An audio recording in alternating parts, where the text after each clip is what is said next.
உச்சநீதிமன்றத்தினுடைய தடையையும் மீறி ஜல்லிக்கட்டு நடத்துவோம் என்று கூறி மதுரையில் சீமான் தலைமையில் ஜல்லிக்கட்டு நடத்துவதற்காக சீமான் இறங்கியிருக்கிறார். அது தொடர்பாக அவர் கைதும் செய்யப்பட்டிருக்கிறார். அந்த காட்சிகளை நாம் தற்பொழுது நேரலையில் பார்த்துக் கொண்டிருக்கிறோம்.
ஜல்லிக்கட்டு மீதான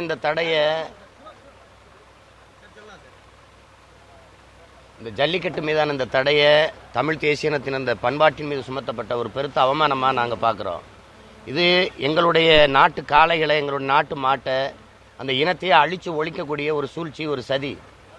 இது வந்து இப்போ அருகில் இருக்கிற கேரளாவில் நடக்கிற யானை பந்தயமோ, ஹைதராபாத்தில் நடக்கிற குதிரை பந்தயமோ, ராஜஸ்தானில் நடக்கிற ஒட்டக பந்தயமோ இவங்க கண்ணுக்கு தெரியலைன்னா அது காரணம் என்ன? எங்களுடைய காளை இனம், எங்களுடைய நாட்டு மாட்டை அழிக்கிறது மூலமாக அந்த பன்னாட்டு அந்த சந்தை இப்போ பால் 3 லட்சம் கோடிக்கு விற்கிது. அந்த பால் வர்த்தகத்தில் கால் உண்டுன்னு நினைக்கிறான். நீங்கள் இன்றைக்கி அமெரிக்கா வந்து 375 லட்சம் கோடி இந்த சர்க்கரை நோய்க்கு மருந்து விற்றதிலே சம்பாதிச்சிருக்குன்னா இந்த சர்க்கரை நோயை பரப்புனதே ஜெர்சி மாட்டு பாலில் தான். அப்போ என்னுடைய நாட்டு மாட்டு இனத்தை அழிக்கணுங்கிறது தான் இவனோட கவனம், அதுதான் நோக்கம். அப்போ அதை தெரிஞ்சதுனால தான் நாங்கள் இது வந்து ஒரு விளையாட்டின் மீது சுமத்தப்பட்ட தடையை நான் பார்க்கல. என்னுடைய பண்பாட்டின் மீது தொன்று நாங்கள் விளையாடி வர இந்த ஜல்லிக்கட்டின் மீது சுமத்தப்பட்ட ஒரு பெருத்த அவமானமாக பார்க்குறோம். எங்களுடைய காளைகளை, எங்கள் நாட்டு மாட்டு இனத்தை அழிக்கிறதுக்கான சூழ்ச்சி, சதி. அதனால தான் அதை இன்னைக்கு எல்லாருக்கும் தெரிய வருது. இப்போ இத்தனை விலங்குகள் இருக்கும்போது இது மேலே மட்டும் என்ன 24 லட்சம் டன் வந்து மாட்டுக்கறி ஏற்றுமதி செய்து இந்த அரசு, இந்திய அரசு.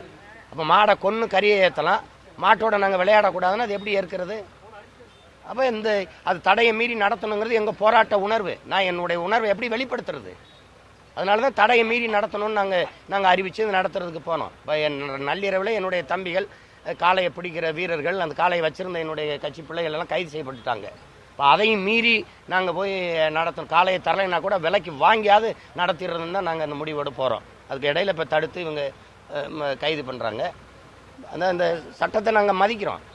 ஆனால் இந்த உச்சநீதிமன்ற நீதி வந்து நீதியாக இல்லை, அநீதியாக இருக்குது. என்னுடைய அரசு, தமிழ்நாடு அரசு ஒரு மறுசீராய்வு மனுவை போடுது. அரசு தொடுத்த வழக்கை ஏற்காம ஒரு அமைப்பு தொடுத்த வழக்கை ஏற்று உடனே தடை விதிக்க வேண்டிய தேவை என்ன வருது? இந்த நாட்டை ஆள்றவங்களுக்கும் மாட்டோட வாழ்ற எங்களுக்கும் இல்லாத அக்கறை அமெரிக்காவில் இருக்கவனுக்கு என் காலை மேல என்ன அக்கறை வந்துருது?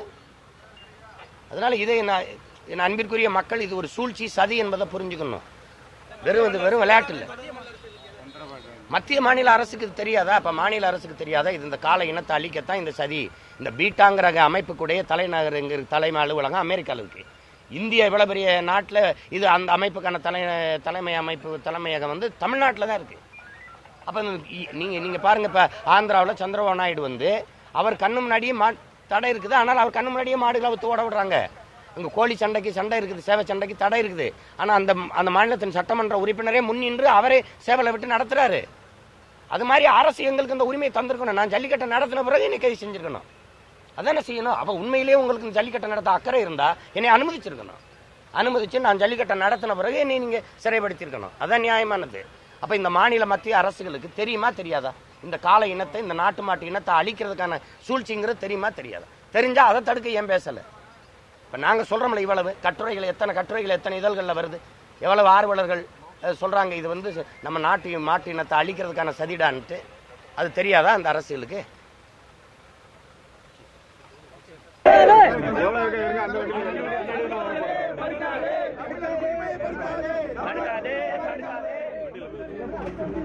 பக்கத்துல